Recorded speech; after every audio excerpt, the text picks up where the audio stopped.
Vox Box Star Wars Comic Book Podcast, Episode 30, Princess Leia versus an army of Stormtroopers. Yeah, those Stormtroopers are in a lot of trouble. What is thy bidding, my master? There is great disturbance in the Force. The Vox Box Star Wars Podcast.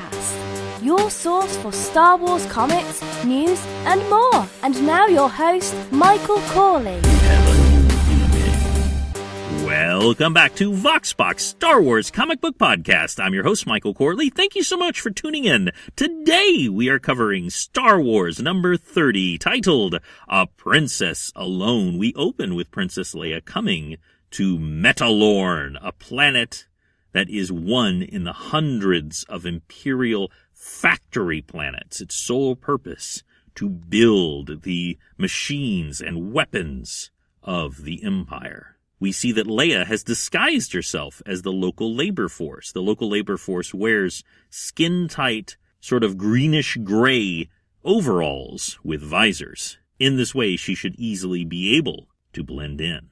We see a scene of the workers making their way to their shift. The Stormtroopers oversee everything. A young child, also dressed as the adults, is playing in the dirt. This young child is named Tammy, and Tammy's mother is warning them not to play out here. We see that Tammy is not just playing.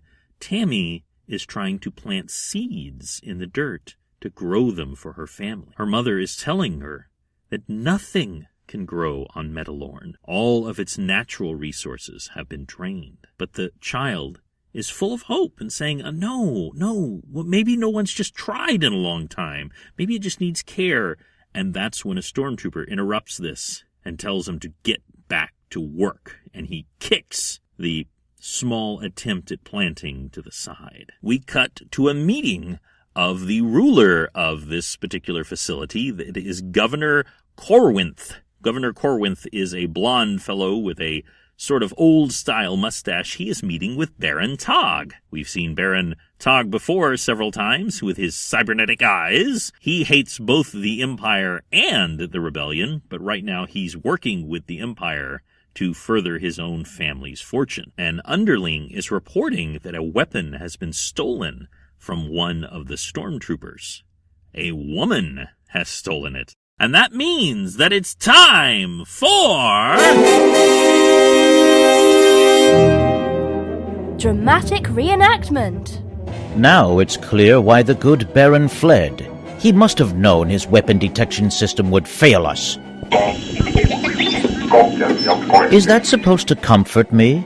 The woman's deadly, and there are miles of endless corridors and byways she could have vanished into while we chased the signal from that gun. Find her, if it takes every Stormtrooper on Metalorn. Find that rebel witch. That reading of Governor Corwinth raging at Princess Leia was read by returning guest reader Joe Manano. I'm a huge fan of classic radio dramas, The Shadow, old-style Superman, and that legacy lives on in the HoloNet dramas. You can hear Joe do amazing Star Wars audio plays at HoloNetAudiodramas.com. Thanks, Joe. This, of course, is Princess Leia. We cut to Princess Leia and we see her sneaking off with a Stormtrooper's weapon as she makes her way into Metalorn. As she's making her way down, a Stormtrooper stops her and says, "Halt! This is not an authorized passageway. Get over here before a blaster. How did you..."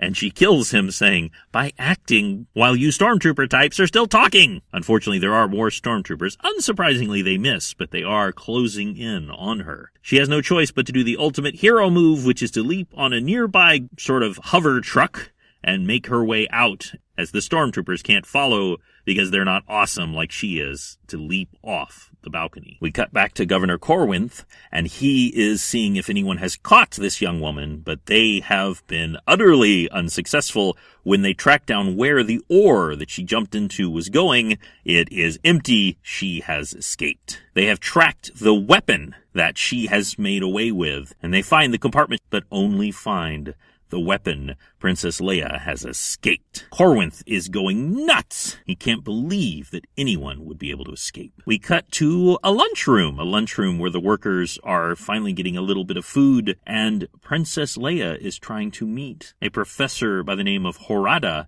who instructed a young girl when she was a princess on Alderaan. And this is very interesting. We don't know how the Empire was spinning the destruction of Alderaan. He has been told, as the others have, that Alderaan was destroyed by a meteor storm. How interesting!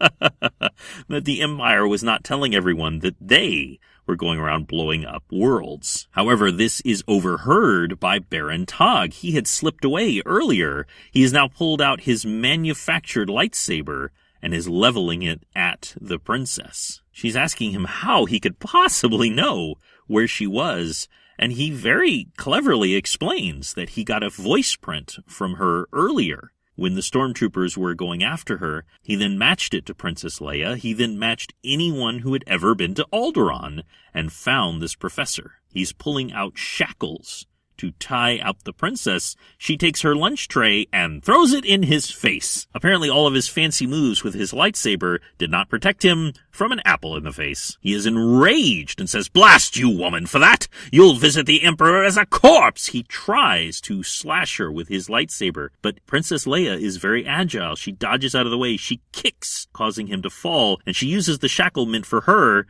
to shackle his ankle to a table. He is able to easily unshackle himself once he gets up with his lightsaber, but by then she has escaped. He heads off, but he doesn't notice that Princess Leia is still there. The young girl Tammy has leapt and put her arms around Princess Leia, making it look like she's just one of the many workers on the scene. One of the disadvantages of dressing your workers in drab clothing is everyone looks like everyone else. She is telling Tammy not to give up and that there is hope.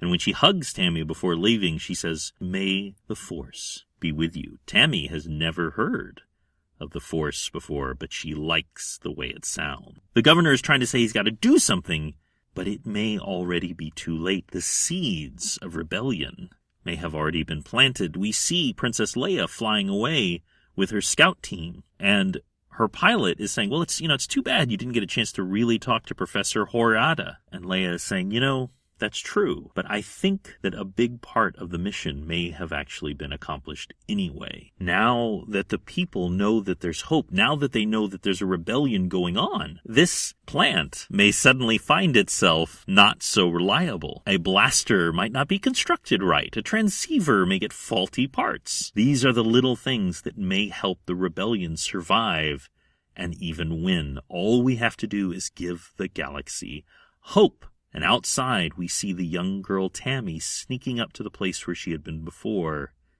and she is planting those seeds.